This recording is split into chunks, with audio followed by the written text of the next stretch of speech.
बिस्मिल्लाहिर्रहमानिर्रहीम अस्सलाम वालेकुम मोअज़्ज़िज़ नाज़रीन, मैं हूँ आपका होस्ट खालिद बिलाल। तुसन सारा यूट्यूब चैनल जदीद सोलर सिस्टम। उम्मीद करना कि सारे दोस्त खैरियत नाल होसन। न्यू इंस्टॉलेशन है पई, इंदे तो इलावा भी काफ़ी इंस्टॉलेशन हैं पिया। वीडियो तो ज़रा टाइम नहीं बनता पिया अपलोड करने का, कोशिश करे सो आटा चक्की के हवाले नाल भी काफ़ी वीडियो पे साइक्लोन दी भी है। बिया भी एक सैटअप लाए से तो ये अस सैटअप लाए ज़िला मुल्तान और तहसील है शूजाबाद। उनके अंदर जेड़े जगह के उत्ते सिस्टम लगा खड़े, इस जगह का नाम है पिया नवी बस्ती। तो ये जगह के उत्ते सैटअप इंस्टॉल किए या फिर नून साहब पे उन्होंने असा लाए इस सैटअप और मुकम्मल इन तफसील थोड़े से ने पहले का सिस्टम लगा पे समरसीबल पंप है पिया। सिर्फ एक सोलर के उत्ते कन्वर्ट किए और इंदा फ्रेम भी असा बनाए और सारा ये सैटअप जोड़ा इंस्टॉल थे खड़े। बाकी सिर्फ पहले 3 फेस कनैक्शन का बिजली का ही पिया और इस टाइम असा शेयरिंग भी कर दी है, नाल सोलर का सिस्टम भी इंस्टॉल कर दिते। और फ्रेम की जी असा इंस्टॉलेशन है पी उनके कमरे के अंदर इनकी बिल्कुल फाउंडेशन बनाई है और कमरे तो उत्ता इनकी तकरीबन जी पाइप की हाइट है पई ये असा तकरीबन 12 फुट रखी है। तो कमरे तो उत्ता भी यानी कि निकल वैसी तो वाल मूव भी थी सी और वाला एक सीधा करके मजीद जिस वे कोई हवा अंधारी को तूफान का खतरा उसका एक मजीद रस्सियां नाल तले को बानवे गिन सन। तो ये काफ़ी वजनी और भारी फ्रेम है पिया। तकरीबन इन्हें अच्छे तो अच्छा मटीरियल फ्रेम तो लगा खड़े।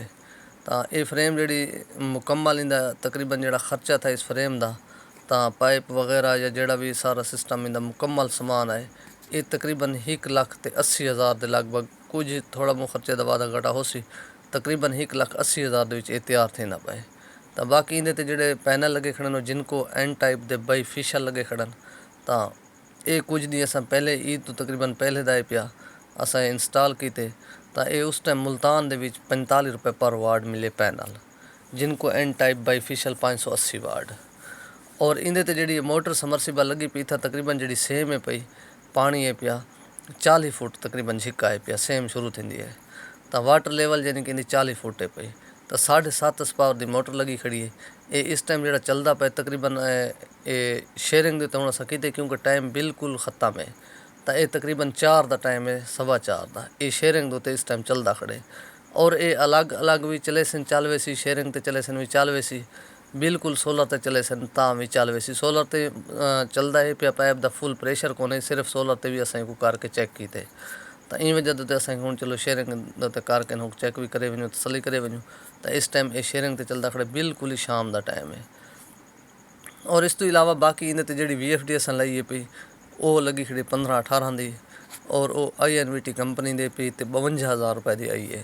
तो उनके भी रेट मैं इंशाल्लाह मजीद अगू मोटरों के या इन्वेटर के भी तो जल्दी इंशाल्लाह अपडेट करें हैं।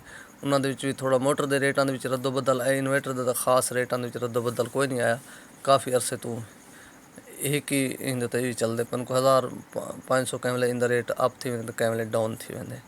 तो बाकी है जेड़ा ये फ्रेम अस इंस्टॉल किए ये मुकम्मल उथाई मौके के उत्ते वन के असा को तैयार किए। तो मौके के उत्ते उन्हें फाउंडेशन तैयार की अस मुकम्मल फ्रेम तैयार करके देते वाल इंस्टॉल करके दिते से। और बहु ही इंदे तो अच्छा मटीरियल लगा खड़े ई वजह तो इन्हें पैसे वैसे अगर वो फ्रेम अगर तैयार करो तो 15 प्लेटों का फ्रेम 1,40,000 तो भी तैयार थी वेंदे। 1.5 तक तो उएँ वैसे 1,60 तक तो बहुत ही अच्छा फ्रेम तैयार थी वेंदे। तो वो जो जिनकी हाइट थोड़ी कम हो सी है तो कमरे के विच लगा खड़े ज़रा इंदे पाइप लंबाई भी ज़्यादा है, उनकी वजह तो भी पैसे ज़्यादा हैं। और गाडर जो अस इस्तेमाल किए जो भी बहुत भारी गाडर इस्तेमाल किए तो उन्हें मटीरियल बहुत ही अच्छा लवाए। तो इन वजह के उत्ते इनका ज़रा मजबूती भी ज़्यादा है तो हाइट की वजह तो इनते खर्चा ज़्यादा था। हाइट कम वाले फ्रेम का मजीद कम खर्चा थी सी। तो बाकी इनके तो इलावा ये भी मैं दसाई वजा कि मुकम्मल जो सैटअप इंस्टॉल था मुकम्मल जोड़ा लगे ये मोटर पहले दी इंस्टॉल थी, इन्वेटर ते प्लेटा और फ्रेम इन्हें मुकम्मल जो पेमेंट बनती पई है 6,30,000 रुपए बनती पई है।